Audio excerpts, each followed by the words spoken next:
Tension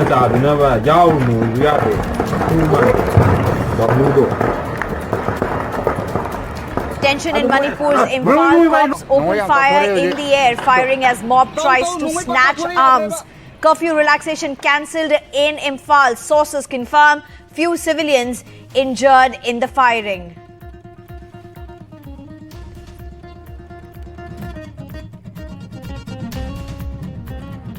Boat capsizes in Bihar's Saran.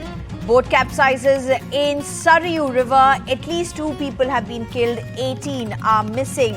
According to reports, passengers on board were farmers. Mawa Moitra is set to appear before the Ethics Committee on November 2nd. She has written to the panel claiming the committee does not have powers to examine allegations of alleged criminality. BJP piles on fresh charge. Cites reports where Mawa's MP login was misused 47 times. Delhi Chief Minister Arvind Kejriwal has been summoned to appear before the Enforcement Directorate on 2nd November in the liquor policy case. Will he go or ask for a later date?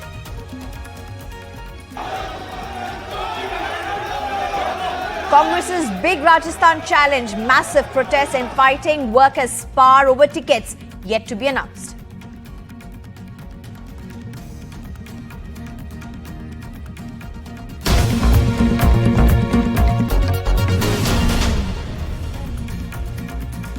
Hello, I'm Sneha Koshi. There seems to be reports of unrest emerging out of Manipur. The Imphal curfew, which was relaxed, that now stands cancelled.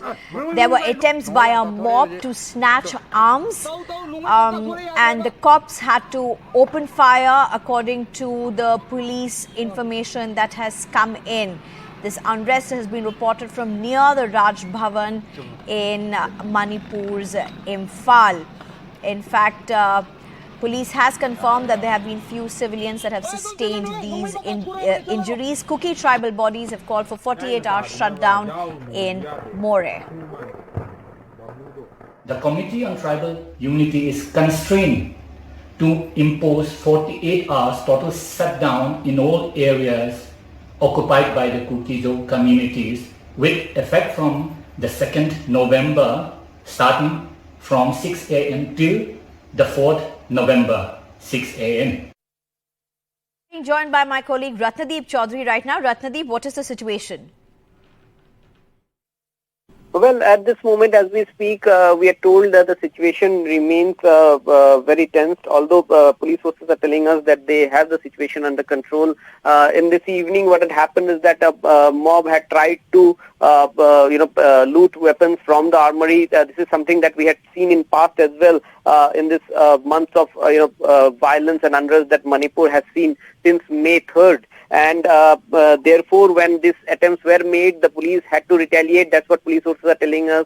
They had to fire in air. In fact, a lot of local journalists that I spoke to, they also said that they were taken aback because there was no curfew and suddenly this firing took place. And therefore, the curfew relaxation has now been cancelled in Imphal, the state capital. In fact, today, the family members of the police officer who was killed yesterday in an attack by suspected militants. They had finally agreed to accept his body. His body was cremated. He was cremated today.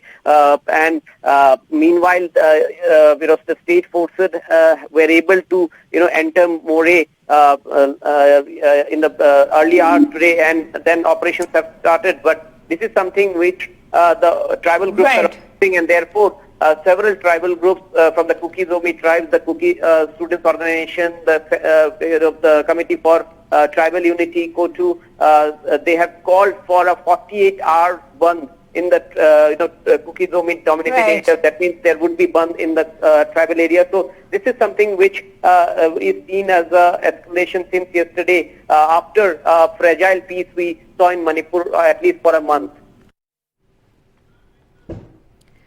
And a boat has capsized in Bihar's Sarayu River. This incident has happened in Saran.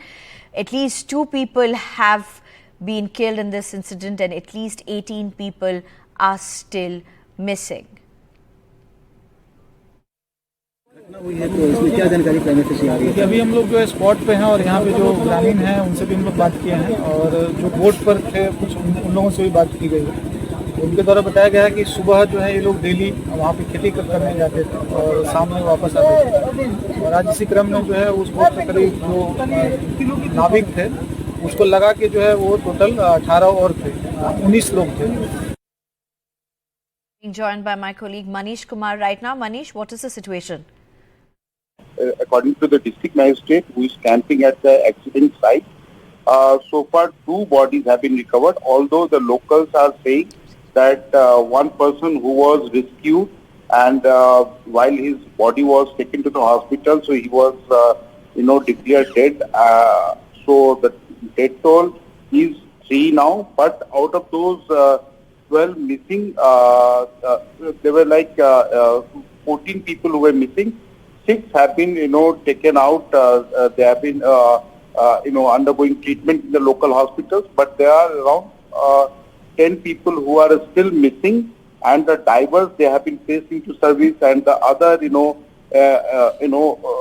state disaster response team is also there. So the district administration is hopeful that they will be able to recover, those who are missing in this boat tragedy. And Congress's big Rajasthan challenge that's trying to buck the state's revolving door policy. It's a war over tickets. In some cases, tickets that are even yet to be announced. In fighting, in sparring, now almost turning ugly in Rajasthan, as you can see in these visuals. The protests are emerging as a major headache for Congress's central leadership and Chief Minister Ashok Gehlot, who has said that it is not possible to keep everyone happy. देखिए, मैं टिकटों पर ज़्यादा बोलूँगा तो बिना ज्ञान के बोलने का लाभ नहीं। मैंने सर्वे रिपोर्ट्स देखी नहीं। सर्वे रिपोर्ट्स के आधार पर सबसे सलाह लेकर एक प्रक्रिया के तहत टिकटें बांटी जाती हैं। समय लगता है, जैसे हमें समय लग भी रहा है, लगना भी चाहिए, लेकिन वो समय सर्वेज को अच्छी तरह से उसका विश्लेषण करके, कोई एक सर्वे नहीं होता, अलग अलग स्तर पे सर्वे होते हैं, उनका विश्लेषण किया जाता है, अलग अलग नेताओं से सलाह ली जाती है, सलाह मशविरा के पश्चात टिकटों का वितरण होता है। उसमें जाहिर सी बात है कुछ लोग नाराज भी होते हैं, अरे साहब ये तो चलो जीतने वाली पार्टी है, हारने वाली पार्टी में देखो कितनी मारापीटी हो रही है, तो हम तो जीतने वाले हैं, हमारे यहाँ तो जाहिर सी बात है थोड़ा रोष तो होगा ना। Now, has there been finally any resolution to Maratha quota issue? Maharashtra CM Eknath Shinde has announced after an all-party meeting that all political parties stand with the state government on providing Maratha reservation. It has further decided that the reservation should be within the framework of the law and without doing injustice to other communities, according to the Chief Minister.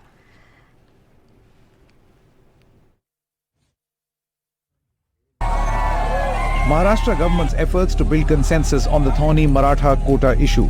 The meeting, which was attended by veteran leaders like Sharad Pawar, Ashok Chavan, passed a unanimous resolution to improve the law and order situation in the state. यामध्ये चर्चेमधून मराठा समाजाला आरक्षण मिळालं पाहिजे ही भूमिका जी सरकारची आहे ती सर्वांचीच भूमिका आहे, त्यावर सर्वांचं एकमत आहे आणि ते आरक्षण कायद्याच्या चौकटीमध्ये बसणारं आणि टिकणारं आरक्षण दिलं पाहिजे ही भावना देखील या ठिकाणी व्यक्त केली। तशा प्रकारचा ठराव देखील करण्यात आला। इतर समाजावर अन्याय न करता मराठा समाजाला टिकणारं आरक्षण मिळालं पाहिजे ही भूमिका सर्व पक्षांनी घेतली। This high-level meeting comes close on the heels of the Maratha quota protests taking a violent turn, with premises of several political leaders being torched in Beed. There is a push for Maratha reservation which has been a 4-decade-long fight. In 2018, the Fadnavis government gave 16% reservation to the Maratha community under the SEBC Act. The 2019 reservation was challenged in the Bombay High Court. In its order, the High Court allowed 12% reservation in education and 13% reservation in jobs. In 2021, the Supreme Court quashed the Maratha quota, saying there was no extraordinary situation for granting reservation beyond the maximum limit of 50%. For the Maharashtra government, the Maratha quota is a two-pronged challenge. Granting quota to Marathas under OBC may alienate the OBC vote bank. On the other hand, the state government is keen on ending the protracted protest by Maratha leader Manoj Patil, who is currently on a hunger strike.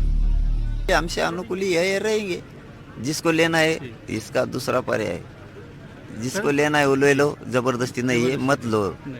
With Ronak Kukre, Bureau Report, NDTV. And the Enforcement Directorate has summoned Delhi Chief Minister Arvind Kejriwal to appear for questioning in a money laundering case related to the now scrapped excise policy. The same case has already led to the arrest of his former deputy Manish Sisodia in February this year and the Aam Aadmi Party Rajya Sabha MP Sanjay Singh on October 4th. The Enforcement Directorate has issued summons to Delhi Chief Minister Arvind Kejriwal in connection with this Delhi liquor policy money laundering investigation. The Enforcement Directorate has asked Delhi Chief Minister Arvind Kejriwal to appear before the agency officials at around 11 a.m. today. The summons were issued to Delhi Chief Minister Kejriwal a day after Supreme Court refused to grant bail to Delhi's former Deputy Chief Minister Manish Sisodia in the same case, while Kejriwal was already questioned by the Central Bureau of Investigation in the same case in April this year, though he was questioned as a witness in the CBI's case. But the Enforcement Directorate is probing the money laundering allegation in this particular case. The Enforcement Directorate has already alleged that the Aam Aadmi Party through middleman has allegedly received almost 100 crore as kickbacks from the liquor companies which allegedly benefited out of this liquor policy. Out of those 100 crores that allegedly received by the party, almost 40 crores was spent in Goa Assembly elections, and Kejriwal being the convener of Aam Aadmi Party, and that seems to be the premises on which the Enforcement Directorate now wants to question Kejriwal. And also, according to our sources, some of the accused in this particular case have given statements naming Kejriwal also in this particular case. One such statement by Samir Mahendra, who is also an accused in this particular case, he has told the Enforcement Directorate that he spoke to Delhi Chief Minister Arvind Kejriwal through Vijay Nair, who according to the Enforcement Directorate was very influential in this particular framing of the Delhi liquor policy. Along with that, one of the then official who was working under former Delhi Deputy Chief Minister Manish Sisodia, he has also given a statement that the draft policy was handed over to him at the residence of Delhi Chief Minister, and that seems to be the ground on which now the Enforcement Directorate wants to question the statement, and wants to question and also the statement of Delhi Chief Minister Arvind Kejriwal. And Trinamool Congress MP Mawa Moitra has claimed that the Lok Sabha Ethics Committee that is looking into the cash for query scandal does not have powers to examine allegations of alleged criminality. She released a response that she had prepped to give to the committee.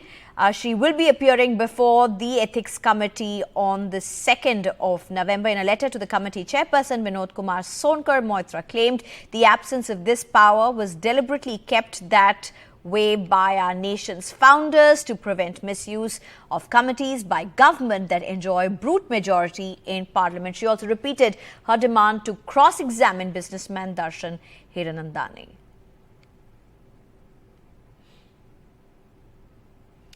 And a political blame game has erupted in West Bengal over the compensation awarded to the Tata Group. Tata Motors Limited said in an arbitration panel has ruled in its favor to recover 766 crore rupees with interest from the West Bengal Industrial Development Corporation in Singur Nano project case. A three-member arbitral tribunal has ruled in favor of Tata Motors in the Singur Nano project case, allowing the company to recover rupees 766 crore along with interest from the West Bengal Industrial Development Corporation. The interest will be calculated at 11% per annum from September 1, 2016 till the actual recovery happens. The BJP has attacked the ruling TMC, which was then in opposition and led the anti-land acquisition protests in Singur. Citing violent protests, Ratan Tata moved the project to Sanand in Gujarat, even though the factory in Singur was in an advanced stage of construction. Mamata Banerjee's act as an opposition leader during that regime, that is the left regime, compelled Tata to leave West Bengal, and at that time Ratan Tata, the CEO of the Tata Groups, said that we are choosing good aim in place of bad aim. Now the good aim is the Prime Minister, Honorable Prime Minister of this country, and Mamata Banerjee became, that bad aim became the Chief Minister of this state. And what is the present scenario, financial scenario of the state is quite open to everybody. Sources say the TMC is planning to move the Calcutta High Court against the order. The ruling party blames the left for the Singur mess, pointing to the Supreme Court that termed the land acquisition illegal. The left denies responsibility and blames the Trinamool.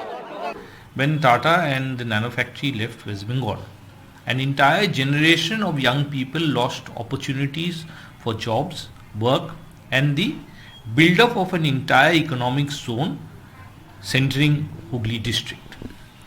Second is that now that the Supreme Court has awarded a compensation of almost 765 crores plus 11% interest to be calculated from 2016, which will equivalent to almost the same amount, the principal amount, that has to go from the coffers of the West Bengal government, and that's the taxpayers' money. Left are responsible for the entire chapter because there is an order from Supreme Court that the land acquisition is itself illegal, and that has been done by Buddhadev Bhattacharya government, CPM government. How can Trinamool government be responsible for that issue? Mamata Banerjee last year said that she was not responsible for driving out the Tatas from Shingur and instead blamed the left front government for its faulty land acquisition, as the Trinamool Congress government tries to build an investment and industry friendly image amidst criticism that it hasn't been able to draw enough investment to West Bengal. This time around too, the Trinamool has been circumspect in its response to the latest order, choosing to blame the left front for the flight of industry from West Bengal. With camera person G.D. Shankar, in Kolkata, Saurabh Gupta, NDTV. It's time for a short break. On the other side, news and updates.